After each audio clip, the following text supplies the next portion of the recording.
Welcome to The Savage Truth with Cicely Davis. I am your host, Cicely Davis. Welcome back, Savage Truthers. I am your host, Cicely Davis. Back by popular demand, I brought someone personal, someone that you thoroughly enjoyed. And you know what? You tell me what to do, and I obey. I brought my husband back. Thank you so much for joining me. If you're new to the channel, welcome. Make sure you bring someone back to the show. Tell others about it. If you're returning, just want to say thank you, as always, for tuning in. I appreciate your loyalty. Couldn't and wouldn't be able to do this without you. Whether you're new or old, my ask is always the same. To please like, share, subscribe, and leave a positive review on Apple Podcasts, Spotify, and YouTube. And because you ask, I'm going to deliver. And I brought my one and true loving husband, Brad, back with me to discuss the subject of masculinity. Let me start out by saying this. Brad. Yes. Are you man enough to vote for Harris Walz? Absolutely not. No. And that's the subject for today, folks. We're going to talk about this. So it seems that the party that has spent 4, 6, 8 years degrading men, putting men down, emasculating them, has now all of a sudden decided that they actually need the male vote in order to get across the finish line. So we're going to talk about that. We're going to talk about feminism, but the subject for tonight is masculinity. And if you haven't noticed, if you haven't seen, right now, all the rage is what the Harris-Biden administration is putting out are all these man enough videos. They're putting out man enough. They're putting men out talking about how men need to figure out how they can embrace their masculinity. Offering money to black men. Offering money to black men. That'll work. As if that's going to work. So we're going to talk about that today. We're going to talk about the fakeness of the campaign. We're going to talk about how they pander. We're going to talk about the desperation of the Harris-Walz administration as we near less than 25 days away from voting. So I'm going to say it again, Brad. I'm going to ask you, are you man enough? Once again, to vote for Harris Walz? Absolutely not. So I think number one is what we want to talk about is this whole video that, thank God, has not gone viral, but everyone's talking about. And it's produced by someone who used to produce the Jimmy Kimmel, and it's called Man Enough. And so in this video, what you're seeing is a bunch of men who are showing up and they're saying things like, I'm man enough to, drive a truck. I'm man enough to lift 500 pounds and braid my daughter's hair. And eat carburetors for breakfast. For breakfast. That makes sense.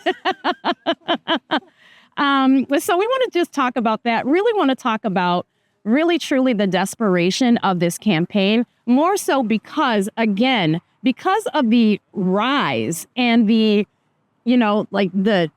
rise of feminism, especially with the Democratic Party. Now, all of a sudden, they recognize that they need the male vote, particularly the white male vote.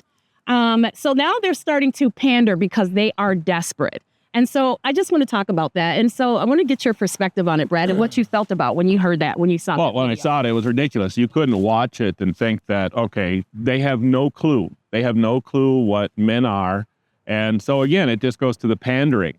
And the point is that actually the worst part of the commercial is that if you are a man, you actually don't have to say, I'm man enough. That's actually not really in the back. I've never said it in my life. Yeah. So, again, it's a caricature that they've created because they actually don't know what real men are. And so that's, I think, again, the disservice. It's a continuous pandering. It's always the same. They're never telling the truth.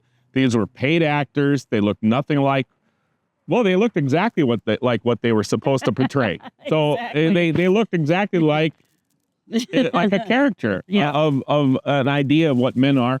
No different than Dylan Mulvaney as a character of what he believes women are. That's a really great point. So the disservice is actually to men and women, and the pandering and the consistent pandering of this administration. Yeah, I think so. I think, and this goes beyond, masculinity is the topic for tonight, but this goes beyond masculinity, because when you talk about a Dylan Mulvaney, right, you have what I talked about when I talked about the pandering. And I really did. I asked you when we were talking about this. We were driving the other night after we saw all these videos. We were talking about, where are the heroes? Where are, the male role models, right?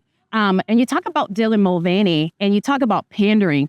The male role model for Democrats is someone who is a spokesperson for for, is it Budweiser? And yet he actually is impersonating women, right? Right. And so that's supposed to be the model for women. He's also a male impersonating women. I think that when you look at the messaging, when you look at the efforts and the impact and what Democrats have done, especially for the last 8 years, and taking every single opportunity that they have to emasculate men, to attack the family, to attack the primary relationships, which is the core family of America, and then they wonder why when they go through the polling, which I think the internal polling must be horrible for them to be putting this video. It's got to be worse than we can even it's imagine. Absolutely worse than we can imagine. We feel it and we see it and we pray for it, but I think it's worse than what what we think. They know something we don't, and I think that's good for us, but I wouldn't rest on that. Right. So when you talk about this, when we bring up pro-life versus pro-choice, they would say things like, how can a white male have an opinion, and how dare they speak up and say anything, or don't tell if you see a man cry, that's being a man. And they've spent so much time emasculating men that's where the offense actually is for me. Well, and they try to recreate this image. So now all of a sudden, Kamala Harris's husband, I don't even know his first name, but anyway, he's become the example of what the redefinition of masculinity. And I guess you've got to look at that, and then you look at the commercial that was done with the, are you man enough? And you have to think like, I have nothing in common with these men. These aren't the men that I know, the ones that and actually I don't want anything. I actually am not interested in you, what you have to say, because you don't see the same America that I see. This has nothing to do with race. It has nothing to do with gender. Right. I mean, I shouldn't say gender. I should actually say sexuality. Right. But it has nothing to do with those things. Being a man it's just their pandering, and their consistent pandering is what is so frustrating to watch, and continually trying to re-educate us into what they think everything should be, what a woman should be, what a man should be. Next, it'll be dogs and cats and whatever else they can think of to throw in. And I think you brought up a good point when you said at the end, the people who actually lose out is men. And then when you think about the feminist movement, and you think about a Dylan Mulvaney and this whole transgender movement, and allowing, men into women's sports, allowing men into sororities, allowing men into gym locker rooms, allowing men, into female spaces, the women actually lose out as well. So they've really kind of, gaslighted themselves into a corner that they actually can't get out of. And now they're in this conundrum where they've spent so much time degrading men, heterosexual, straight men, and now they're trying to figure out a way to give messaging. And because they're so disconnected to them, they don't know how to actually speak to actual real men. Well, they don't know how to speak to the American public at all. They don't know how to speak and talk language. It's the one thing that you'll see consistently. Kamala Harris can't start anything, can't answer a question without going into this big word salad. She has specific words that she'll use basically at the beginning just to confuse and kind of, make you think that she's maybe has an intelligent, cell in that brain, but she doesn't. And it becomes very apparent very quickly. But they do this pandering act all the time. But when you get to, let's just say J.D. Vance, he just answers a question. It's just done. Right. Well, here's the question, here's the answer, and it's done. Right. But they do this thing where they just talk in circles, and they never answer to the people. They don't act like they're talking to real people. And they think that you aren't smart. They think that you, as the American public, because you know why they think that? Because they're in office. They're in office. They're elitist. They're absolutely elitist. I think that something you said to me, and this was back in, I think, 2019, and that, especially in 2020 and further, you said that it felt to you that the Democrat Party was angry, like they were punishing the American people for having voted Donald Trump in office. Absolutely. Let's talk about that a little bit. Right. It's what I predicted would happen when Donald Trump, they were determined to punish the American people for voting for Donald Trump, specifically the Donald Trump voters. And they've carried through in that threat. They have tried to demasculate the society. They have demonized the Make America Great, like somehow you can demonize that idea And they've continually attacked the stereotypes, I guess, that you would consider to be manly, and made them less than and made us into be some sort of, Neanderthals. Right. So it's frustrating to see that, but that's what it was. It really was. To me, I could see this coming. It was going to be, they will punish the American people. And I think they have. Look at the gas prices. Look at the cost of living that's gone up. Look at everything that's gone on with the housing market, everything that's gone on with the interest rates. They have literally punished the American people because, unfortunately, you can't just, affect just the males in the what they consider to be the Trump, because it affects the entire population. Yeah. Yeah. I think that's really important. And so, we've had this, it's perceived as a flip, right? But there isn't a flip. The Republican Party actually has always been the party for working class Americans. I think that there was just a challenge in the messaging, but now somehow Donald Trump came in and he was this complete wrecking ball to the political arena. It's absolutely what we've needed. And now we have, a message. And I think that the American people have been pushed so far left that they're saying something. They're saying, you know what? We don't like what has gone on in the last 3.5 years. And now we're snapping back, right? We're putting our flags back up and we're doing parades, we're celebrating, we're proud to be Americans. We want to actually go back. We care about the core family. We want men to be head of households. We actually are going to define what men are, not by, like you said, sexuality or things like that, but bringing the core family back.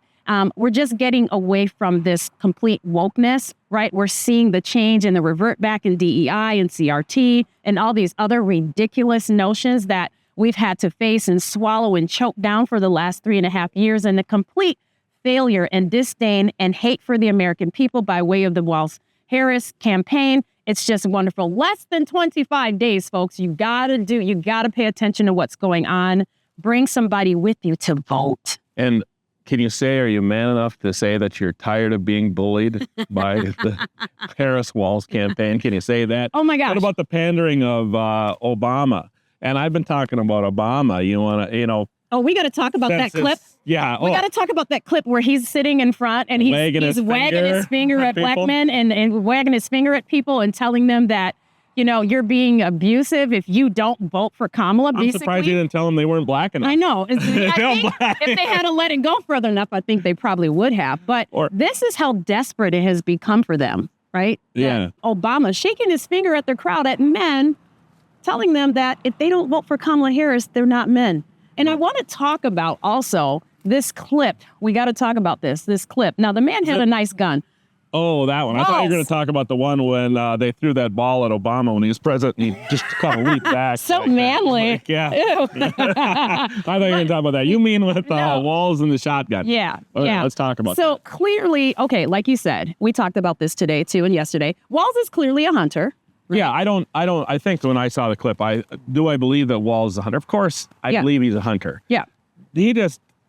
But that was, again, it was a pandering moment because he was not familiar with that shotgun, clearly.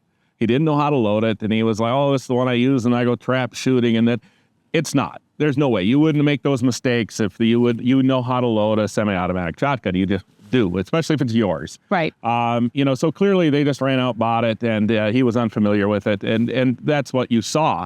So it isn't so much whether we're arguing about whether he's a hunter or he's a gun owner or any of those things. That's actually about, here we go again, it's pandering. It's that they're dumb. They think that you are actually so stupid that you will fall for these things and that you will just embrace, oh, look, he is exactly what we said he is. No, he's not. In fact, there was a study that just came out today, let's talk about that too, where it was ranking the governors in every state in their fiscal responsibility. And Walz came in, guess what? Dead last. He got an F. He got an F. Yeah. He got one of the lowest scores. He got a 19 score. An F, came in dead last.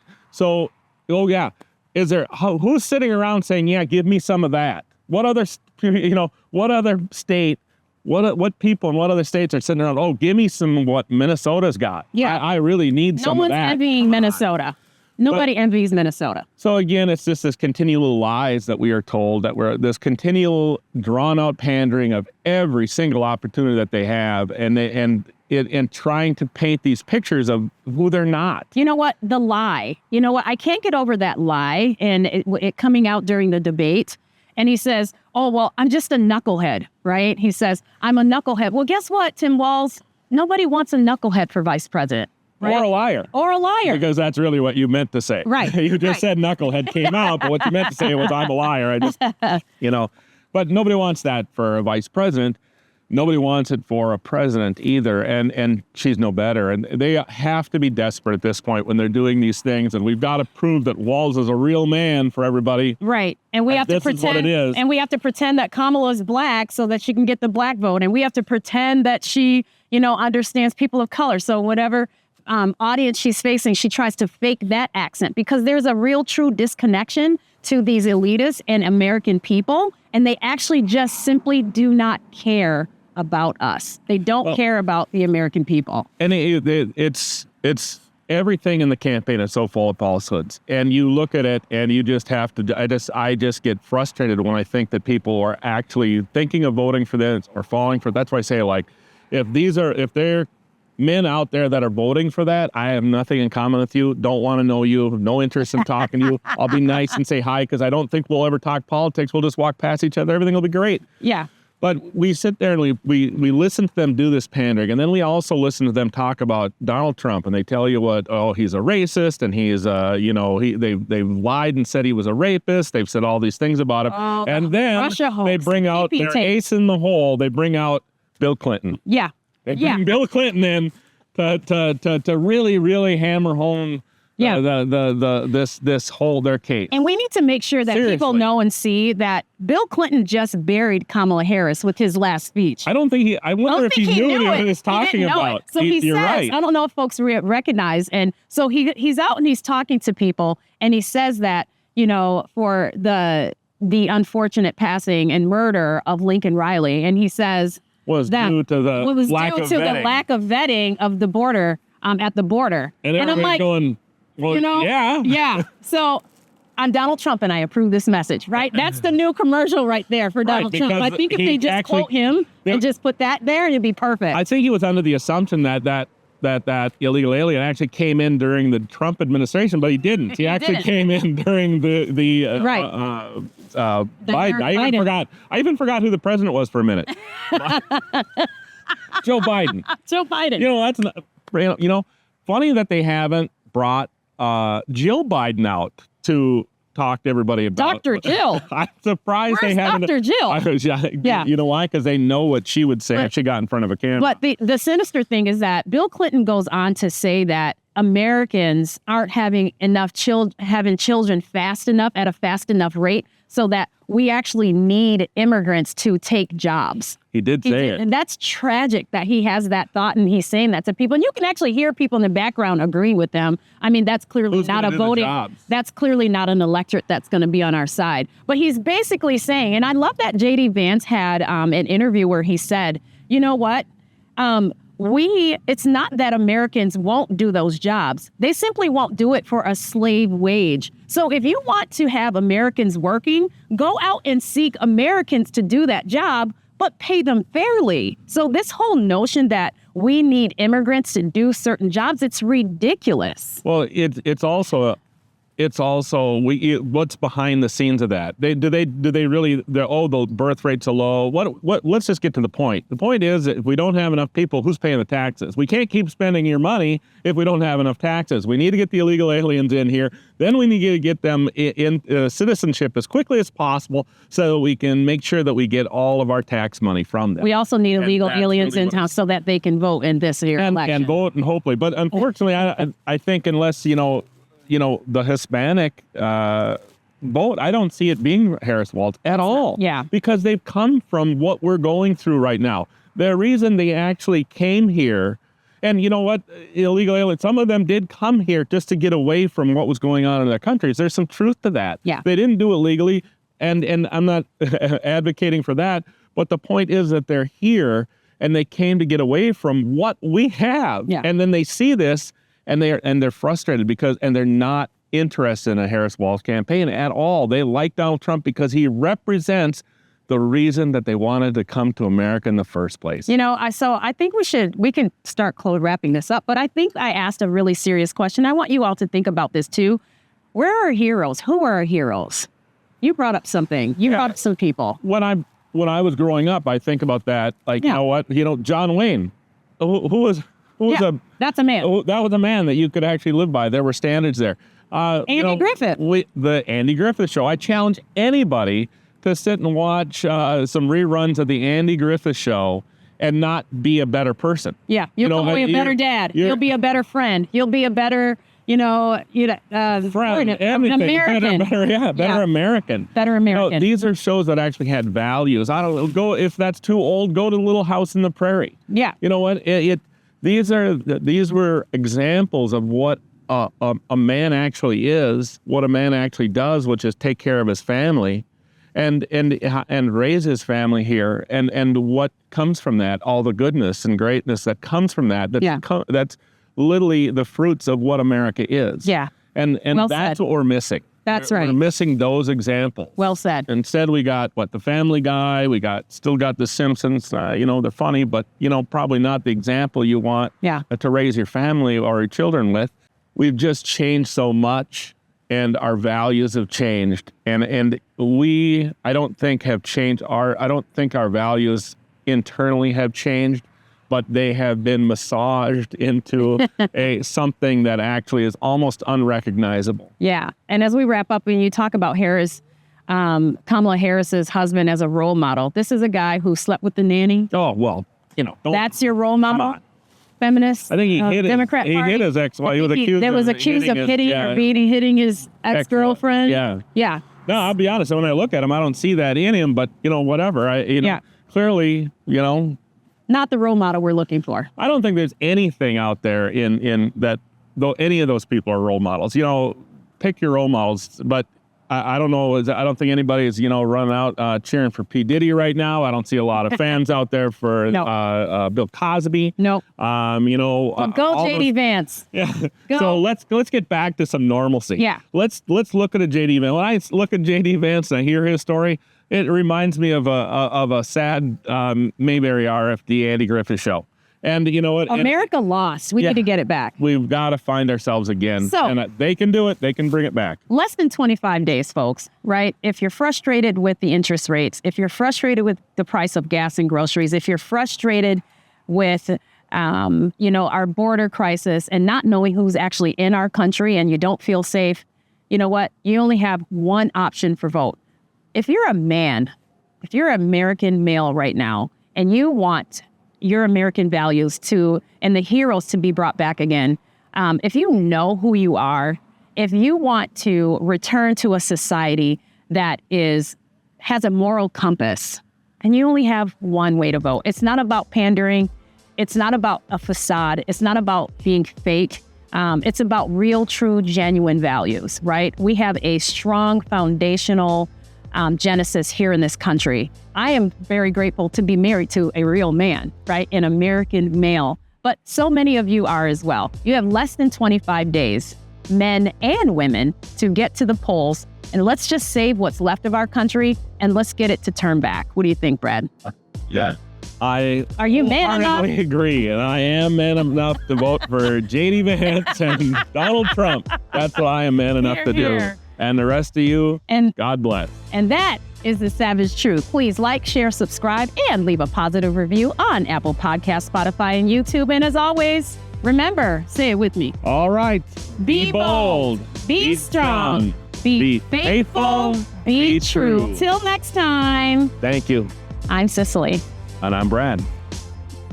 The Savage Truth with Cicely Davis is a production of Front Page Magazine and the David Horowitz Freedom Center. Reproduction of this podcast without express written consent is prohibited.